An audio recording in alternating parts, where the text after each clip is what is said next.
नमस्कार। प्रवाह साक्षी news network पर आप सभी का स्वागत है। लगता है कि शिवसेना यूबीटी के नेता उद्धव ठाकरे की बात उनके गठबंधन सहयोगी नहीं सुन रहे हैं। उद्धव चाहते हैं कि महाराष्ट्र विधानसभा चुनाव से पहले मुख्यमंत्री पद का उम्मीदवार तय हो जाए, लेकिन कांग्रेस और एनसीपी इसके लिए तैयार नहीं है। हम आपको याद दिला दें कि शरद पवार ने अपनी पुस्तक में यह बात लिखी थी कि उन्हें यह जानकर हैरानी हुई थी कि मुख्यमंत्री रहते हुए उद्धव ठाकरे मुख्यमंत्री कार्यालय नहीं जाया करते थे। इसके अलावा इस बार के लोकसभा चुनाव में राज्य में कांग्रेस अपना अच्छा प्रदर्शन देखते हुए उम्मीद कर रही है कि उसके ही सर्वाधिक विधायक जीत कर आएंगे, इसलिए वह मुख्यमंत्री पद पर अभी कोई वादा करने के लिए तैयार नहीं है। हम आपको बता दें कि हाल ही में विपक्षी गठबंधन एमवीए की एक बैठक हुई थी, जिसमें मुख्यमंत्री पद को लेकर गतिरोध उभर कर सामने आ गया था। इस बैठक में शिवसेना यूबीटी के प्रमुख उद्धव ठाकरे ने जोर दिया कि आगामी विधानसभा चुनाव में सबसे अधिक सीट जीतने वाली पार्टी के मुख्यमंत्री पद पर दावे से संबंधित फॉर्मूले को अपनाने की बजाय महाविकास आघाड़ी चुनाव से पहले ही मुख्यमंत्री पद का चेहरा घोषित करे। उद्धव ठाकरे ने कहा है कि वह महाविकास आघाड़ी की ओर से घोषित ऐसे किसी भी उम्मीदवार का समर्थन करेंगे। हालांकि महाविकास आघाड़ी यानी एमवीए के सहयोगी दल राष्ट्रवादी कांग्रेस पार्टी शरद चंद्र पवार के प्रमुख शरद पवार ने इस विवादास्पद मुद्दे पर बात नहीं की है, लेकिन शरद पवार ने राज्य की स्थिति में सुधार और सरकार बदलने के लिए एकल बिंदु वाले एजेंडे की आवश्यकता पर जोर दिया है। शरद पवार ने इस बात की आवश्यकता पर जोर दिया है कि अगर राज्य की स्थिति में सुधार करना है तो महाराष्ट्र में सरकार बदलने के लिए एक सूत्रीय एजेंडा अपनाना चाहिए। कांग्रेस ने भी बीजेपी के नेतृत्व वाले महायुति गठबंधन को महाराष्ट्र की सत्ता से हटाने पर ध्यान केंद्रित करने की वकालत की है। कांग्रेस की राज्य इकाई के प्रमुख नाना पटोले ने कहा है कि इंडिया गठबंधन के नेता तय करेंगे कि मुख्यमंत्री कौन होगा। हम आपको बता दें कि एमवीए पार्टी कार्यकर्ताओं को संबोधित करते हुए उद्धव ठाकरे ने कहा कि अगर लोकसभा चुनाव लोकतंत्र और संविधान की रक्षा के लिए हुए हैं तो विधानसभा चुनाव महाराष्ट्र के स्वाभिमान को बचाने की लड़ाई है।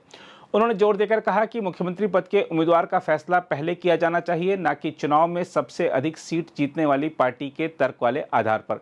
उद्धव ठाकरे ने कहा कि भारतीय जनता पार्टी के साथ गठबंधन के दौरान उनका अनुभव यह रहा कि जिसके पास संख्या होगी उसे मुख्यमंत्री का पद मिलेगा। उन्होंने इस नीति को नुकसानदेह करार दिया, क्योंकि इससे एक दल अपने गठबंधन में बढ़त बनाए रखने के लिए दूसरे दल के उम्मीदवार को हराने की कोशिश करेगा। उद्धव ठाकरे ने कहा, पहले मुख्यमंत्री का चेहरे का फैसला करें और फिर आगे बढ़ें, लेकिन इस नीति यानी जिनके पास सबसे ज़्यादा सीट होगी उसे मुख्यमंत्री पद मिलेगा, इस नीति के अनुसार ना चलें। पूर्व मुख्यमंत्री ने कहा, उद्धव ठाकरे कांग्रेस और एनसीपी द्वारा एमवीए के मुख्यमंत्री चेहरे के रूप में घोषित किसी भी उम्मीदवार का समर्थन करेगा। उन्होंने कहा, मैं अपने लिए नहीं लड़ रहा हूं, बल्कि महाराष्ट्र के अधिकारों के लिए लड़ रहा हूं। उद्धव ठाकरे ने एमवीए कार्यकर्ताओं से निजी स्वार्थों से ऊपर उठने और महाराष्ट्र के गौरव और हित की रक्षा के लिए लड़ने के लिए कहा। उन्होंने उनसे राज्य में विपक्षी गठबंधन का दूत बनने का भी आग्रह किया। हम आपको बता दें कि महाराष्ट्र की 288 सदस्यीय विधानसभा के चुनाव अक्टूबर या नवंबर में होने की संभावना है।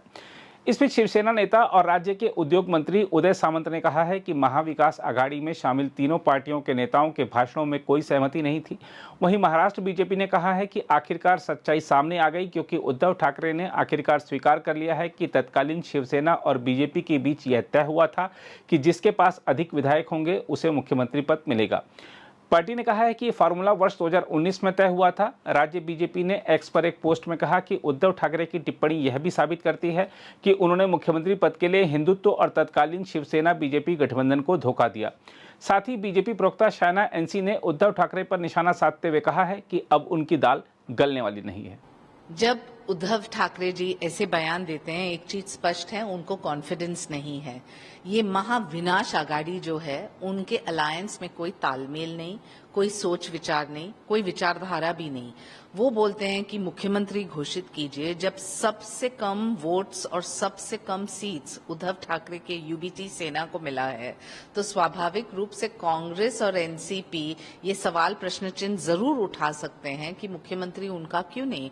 यहाँ आप घोषणा करना चाहते हैं, जनता का जनादेश के अनुसार घोषणा होती है, क्योंकि जो जीता वही सिकंदर। तो ये महाविनाश आघाड़ी की जो नैया है वो तो डूब चुकी है।